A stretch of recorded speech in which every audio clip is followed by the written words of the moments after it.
Bueno, creo que hemos entrado en una nueva guerra fría. Creo que estamos en un sistema multipolar y que Estados Unidos, China y Rusia son las tres grandes potencias. Estados Unidos está sin duda en una guerra fría con China. Ahora bien, ¿a qué me refiero exactamente con eso? Creo que, dado que China es tan poderosa y amenaza con dominar Asia Oriental, y dado que Estados Unidos, casi con toda seguridad, hará grandes esfuerzos para evitar que eso ocurra, se genera automáticamente una incompetencia en materia de seguridad con China. Creo que he visto pruebas de ello en los últimos años. Para mí, una competencia de seguridad intensa es una guerra fría, y distingo una guerra fría de una guerra caliente.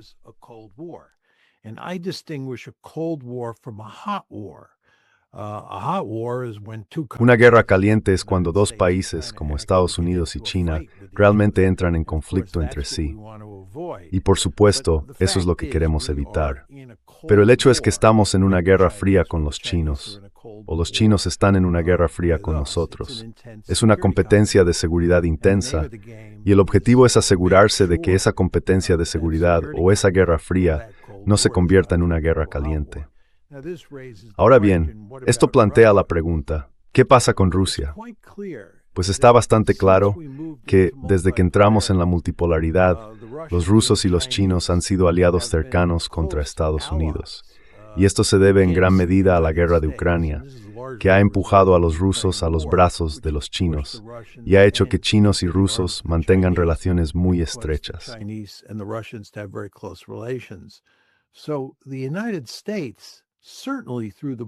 Así que Estados Unidos, ciertamente bajo la administración Biden, estaba involucrado en una guerra fría tanto con los rusos como con los chinos. Ahora bien, lo que ocurrió con el presidente Trump fue que intentó cambiar esa situación.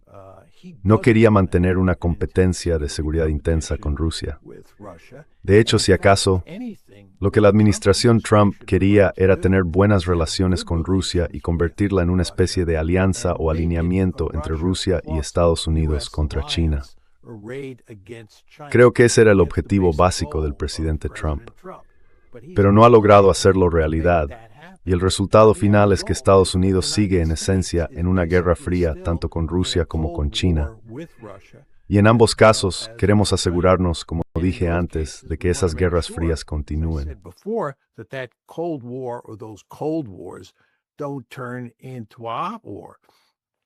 No dejes que se convierta en una guerra. Y en todo caso, si observas lo que ha ocurrido con respecto a Ucrania en los últimos años, si hay un lugar donde una guerra fría podría convertirse en una guerra caliente, es en Ucrania. Hasta ahora, Ucrania, o Europa, o la relación entre Estados Unidos y Rusia, ha sido en realidad más peligrosa que la relación entre Estados Unidos y China. No hemos tenido ninguna gran crisis en Asia Oriental que involucre a Estados Unidos y China, así que esa guerra fría se ha mantenido muy fría, lo cual es algo positivo. Pero la guerra en Ucrania y algunos de los acontecimientos que han tenido lugar allí me han hecho preocuparme mucho de que la guerra fría en esa región pueda convertirse en una guerra caliente.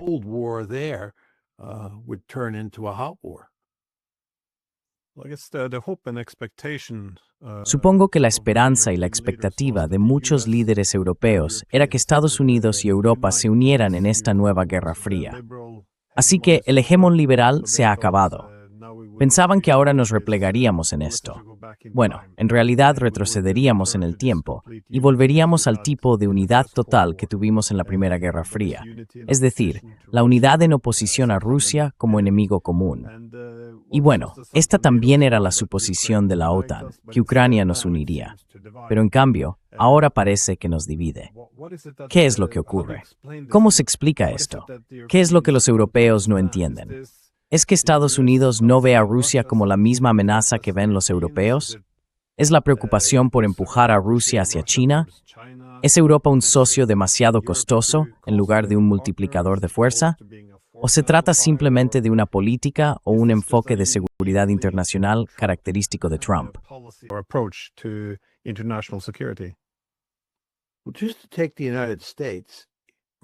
Desde un punto de vista estadounidense, tiene todo el sentido mantener buenas relaciones con Rusia. China es el competidor de igual nivel. Si alineamos estas tres grandes potencias de arriba a abajo en función de cuál es la más poderosa, no cabe duda de que Estados Unidos sigue siendo el estado más poderoso del planeta. Pero los chinos ocupan un segundo lugar muy cercano, y muchos sostienen que están acortando la distancia. Así que, desde una perspectiva estadounidense, tenemos una situación en la que existe un competidor de igual nivel en el sistema. Y ese competidor tiene el potencial, y subrayo la palabra potencial, de dominar Asia Oriental. Algo que Estados Unidos no quiere que ocurra.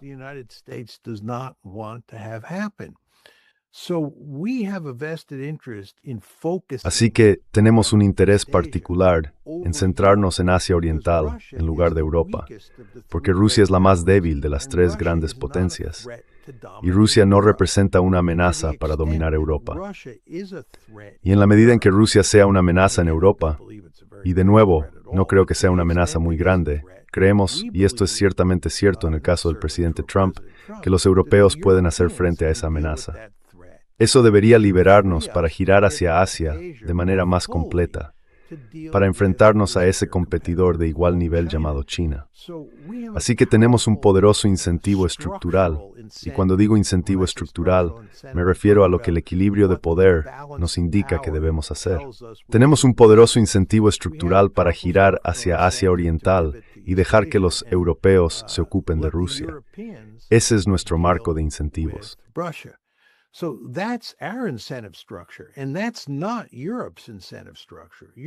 Y esa no es la estructura de incentivos de Europa. Europa se encuentra en una situación muy diferente.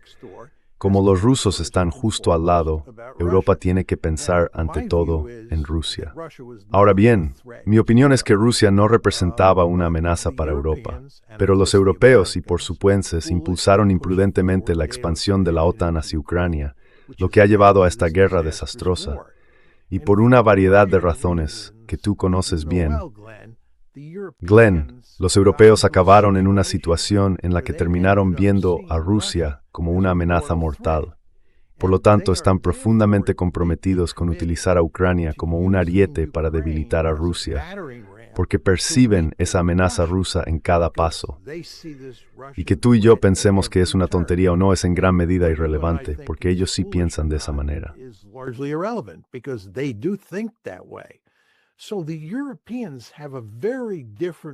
Así que los europeos tienen una visión muy diferente de la llamada amenaza rusa que la que tienen los estadounidenses. Y como dije, si acaso los estadounidenses tienen un incentivo para aliarse con los rusos contra los chinos.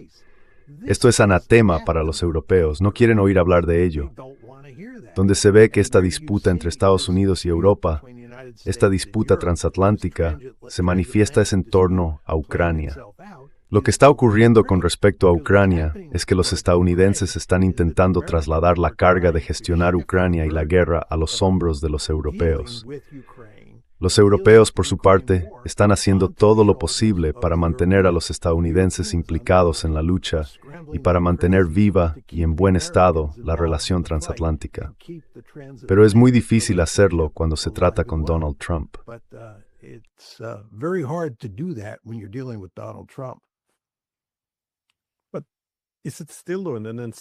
Pero sigue siendo un incentivo para los europeos, porque si retrocedemos a los años 90, puedo entender el argumento de volver a dividir el continente y, en esencia, recrear la lógica de la Guerra Fría.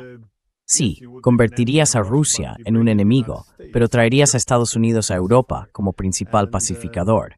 Y bueno, básicamente mantendrías la misma estructura que tuvimos durante toda la Guerra Fría.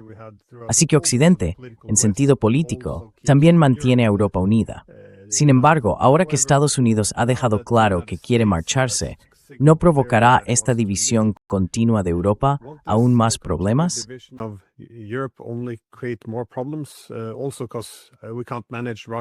También, porque no podemos gestionar a Rusia por nuestra cuenta.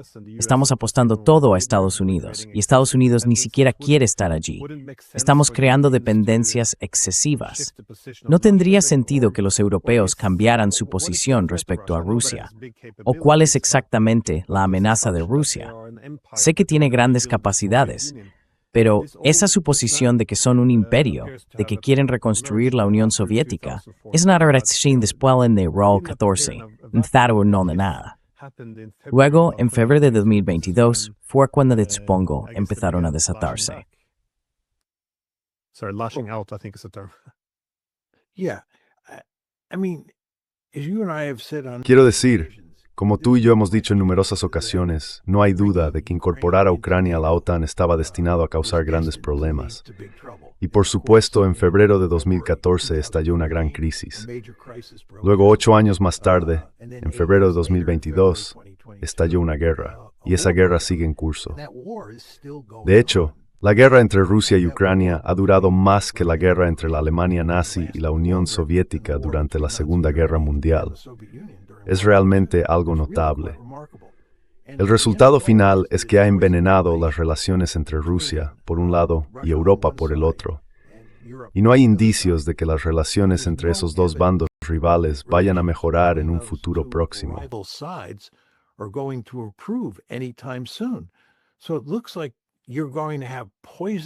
Así que parece que vas a tener unas relaciones envenenadas entre Rusia y Europa durante mucho tiempo.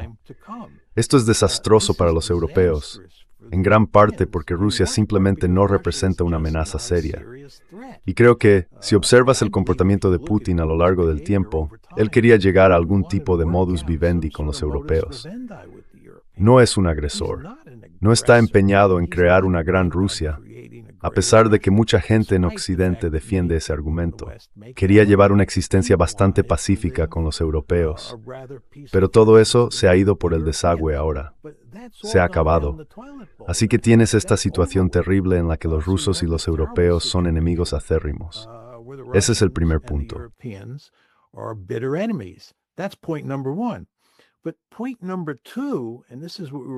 Pero el segundo punto, y esto es de lo que hablábamos hace unos minutos, es que al mismo tiempo que se ha desarrollado esta relación envenenada, los estadounidenses están hablando de reducir drásticamente su presencia, sino de abandonar Europa por completo. El presidente Trump, como bien sabemos, querría destrozar la OTAN si pudiera. Arruinaría esa institución si pudiera. Y esto es otra forma de decir que los estadounidenses están amenazando con marcharse de Europa, lo que significa que el pacificador estadounidense, que ha desempeñado un papel tan importante en el mantenimiento de la paz en Europa, desaparecería. Y los europeos, por supuesto, entienden, casi todos, que eso no que conviene mantener a los estadounidenses en Europa porque actúan como una fuerza pacificadora.